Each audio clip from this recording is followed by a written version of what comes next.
Welcome in to Z classes दोस्तों। तो अभी तक पिछली वीडियोस में हमने सीडीपी में चाइल्ड डेवलपमेंट में 3 टॉपिक्स पढ़े थे, उसके कॉन्सेप्ट, उसके प्रिंसिपल्स और उसके स्टेजेस। तो अब उससे रिलेटेड कुछ क्वेश्चंस हम करेंगे जो एग्ज़ाम्स में हमारे आ चुके हैं। तो अगर आप हमारे चैनल पर नए हो या अभी तक सब्सक्राइब नहीं किया है तो प्लीज़ हमारे चैनल को सब्सक्राइब करें, हमें सपोर्ट दें और जो भी हमारी अगली वीडियोज़ आएँ वो आप तक पहुँचे और आपका एग्ज़ाम अच्छे से क्वालिफाई हो। तो चलो शुरू करते हैं। अब इसमें सबसे पहला क्वेश्चन हम देखते हैं। Principle of development states that the development of motor skills start from centre of the body and proceeds toward the extremities. मतलब इनमें से कौन सा ऑप्शन है जिसमें हम ये कहें कि जो हमारा डेवलपमेंट है वो हमारे मोटर स्किल से स्टार्ट होता है ना, और हमारे पेरिफ्रीज यानी कि एक्सट्रीमिटीज़ तक जाता है। मतलब इनर से आउटवर्ड की तरफ जाता है, सेंटर ऑफ द बॉडी से आउटवर्ड की तरफ जाता है। अब याद करिए, मैंने आपको बताया था कि सिफेलोकॉर्डल है ऑप्शन में, प्रॉक्सिमोडिस्टल है, स्पेसिफिसिटी स्पाइरल है। अब इनमें से क्या होगा? तो इसका जो सही आंसर होगा वो प्रॉक्सिमोडिस्टल होगा। ठीक है। अब सिफेलोकॉर्डल क्यों नहीं होगा? क्योंकि मैंने आपको ध्यान दीजिए बताया था कि हेड टू टो अगर होता तो हमारा क्या होता है? सिफेलोकॉर्डल होता। ठीक है, जैसे सी बनाते हैं हेड से टो तक, तो इसलिए वो होता। लेकिन यहाँ पे क्या पूछ रहा है वो? सेंटर से आउटवर्ड की तरफ, तो प्रॉक्सिमोडिस्टल होगा। चलो अब दूसरा क्वेश्चन करते हैं। Eight which stage of development do children actively engage in make believe play. मतलब किस स्टेज में, जो डेवलपमेंट की स्टेजेस हैं उनमें किस स्टेज में जो बच्चा होता है वो मेक बिलीव प्ले करता है। कि मतलब वो कोई भी नॉर्मल चीज़ ले लो आप, मैंने एग्जांपल दिए थे जैसे बॉटल का कैप हो गया ना, उसको व्हील समझ लेता है, या कोई ब्रिक्स हो गए, उन ब्लॉक्स हो गए, उनको वो घर समझ लेता है ना, उन पे मतलब भरोसा कर लेता है कि ये चीज़ जो हमने सोची उसी वही चीज़ है, और उसी को वो बोल बोल के वही समझ के वो खेलता है। तो ये हमारा किस स्टेज में होता है? ये हमारा होता है अर्ली चाइल्डहुड में होता है। ठीक है, अर्ली चाइल्डहुड में, जो कि हमारी कितनी होती है? 3 से 6 ईयर्स की एज के बीच में होता है। तीसरा क्वेश्चन देखते हैं। Development changes are the result of. अब डेवलपमेंट हमारा जो चेंज होता रहता है वो किस वजह से होता है? क्या सिर्फ उसमें जेनेटिक होता है, ओनली जेनेटिक? जेनेटिक एनवायरनमेंट, मतलब जेनेटिक और एनवायरनमेंट दोनों का उसमें योग होता है? ओनली हेरिडिटी, सिर्फ हेरिडिटी का योगदान होता है? सोशियो कल्चरल फैक्टर्स, या जो हमारे सामाजिक कल्चर फैक्टर्स होते हैं वो रीज़न होते हैं? तो इसका जो राइट आंसर होगा वो होगा जेनेटिक एंड इन्वायरमेंट ना, कि हमारा दोनों, जेनेटिक भी और इन्वायरमेंट भी दोनों। अब अगला क्वेश्चन देखते हैं। The period from 2 years to 6 years is referred as. अब 2 साल से 6 साल तक का जो भी हमारा पीरियड होता है वो किस स्टेज को बोलते हैं हम?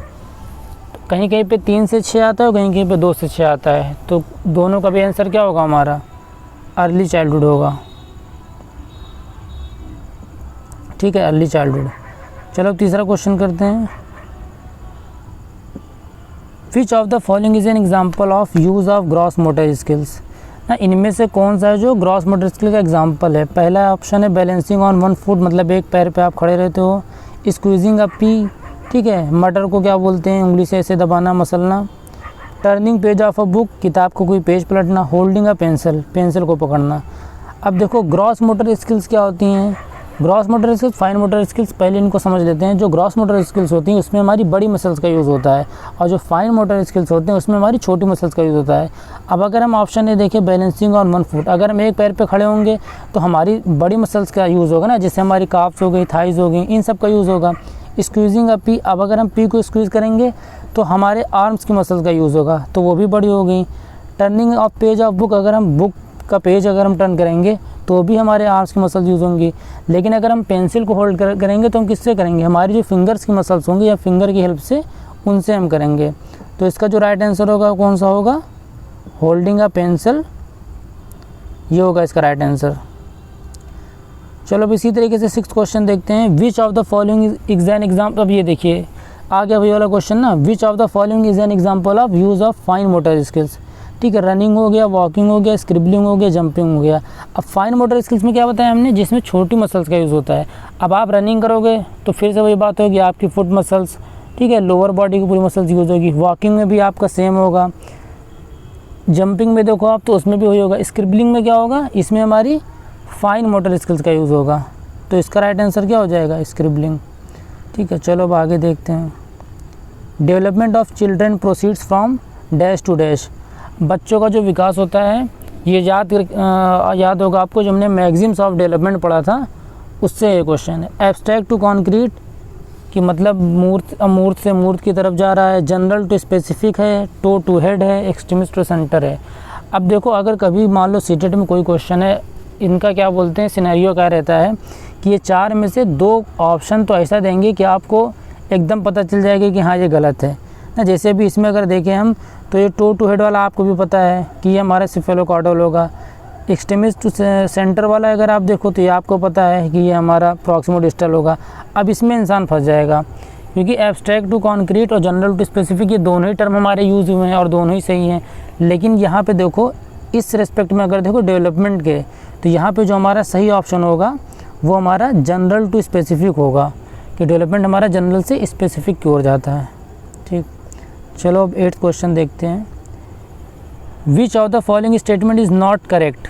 अब देखो इस टाइप का क्वेश्चन इस बार क्या बोलते हैं, अगर हम 2022 के एग्ज़ाम्स की बात करें तो इस बार स्टेटमेंट बेस पे बहुत ज़्यादा क्वेश्चन पूछे गए थे। ठीक है, तो हो सकता है इस बार भी वैसे ही पूछा जाए, और अगर नहीं पूछेगा तब तो और ईजी पड़ जाएगा। अब देखो नॉट जहाँ पे भी आए इसको बहुत एकदम ध्यान देना। ये सीटेड वाले भी इसको कैपिटल इसीलिए रखते हैं कि क्या होता है कि आप फ्लो में या आप भूल जाते हो कि यहाँ पे नॉट पूछ रहा है, तो नॉट को थोड़ा नज़र में रखे रहना, फिर क्वेश्चन करना आगे।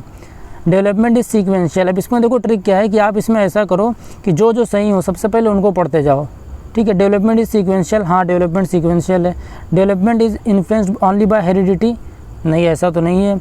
All spheres of development are interrelated, बिल्कुल, चाहे फिजिकल हो, सोशल हो, कॉग्निटिव, सब इंटर रिलेटेड है। Individual differs in the rate of development, हाँ डेवलपमेंट अलग अलग रेट पे होता है, कोई फास्ट होता है, किसी में स्लो होता है, किसी में तेज़, कुछ भी।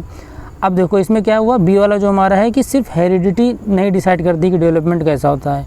ठीक है, हमारे जेनेटिक भी जेनेटिक नहीं, हमारे एनवायरनमेंट भी डिसाइड करेगा ना। तो इसको ऐसे हम देखेंगे कि अगर कोई 2 ऑप्शन में हम फंस रहे हैं तो हम देखेंगे कौन सा ज़्यादा बेहतर है।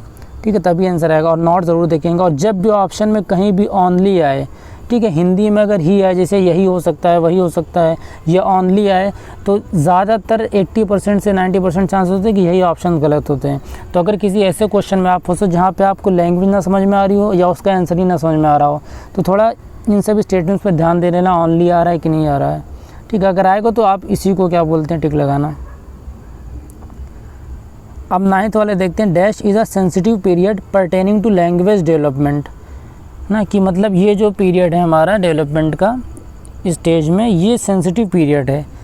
Prenatal period, early childhood, middle childhood या एडोलसेंस। अब देखो इसका जो राइट आंसर होगा वो हमारा अर्ली चाइल्डहुड होगा। ठीक है, जो हमारा 3 से 6 साल का होता है, ये हमारा लैंग्वेज के लिए सबसे सेंसिटिव पीरियड माना जाता है। ठीक, चलो आगे करते हैं क्वेश्चन। अब ये लास्ट क्वेश्चन है, पे देखते हैं। डेवलपमेंट इज़, अब डेवलपमेंट क्या है, यूनिडायमेंशनल है, एक ही दिशा में चलता है, यूनिडायरेक्शनल है, मॉडिफिएबल है, या टोटली जेनेटिकली प्रोग्राम्ड है। ठीक है, अब अगर इस क्वेश्चन में कन्फ्यूज़न है तो क्या करो, टोटली जेनेटिकल तो नहीं है, बिल्कुल नहीं है। यूनिडायमेंशनल बिल्कुल नहीं है। यूनिडायरेक्शनल बिल्कुल नहीं है, एक ही दिशा में नहीं होगा। मॉडिफिएबल हाँ चेंजेबल है, क्योंकि देखो मान लो आप कभी किसी बच्चे को एक गलत इन्वायरमेंट रखे हो, अब उसको आपने कुछ दिन अच्छे इन्वायरमेंट रख लिया तो उसका चेंज तो आएगा ही ना। या मान लो अच्छे इन्वायरमेंट से किसी बुरे इन्वायरमेंट में चला गया तो उसके डेवलपमेंट में कुछ चेंजेस तो आएंगे।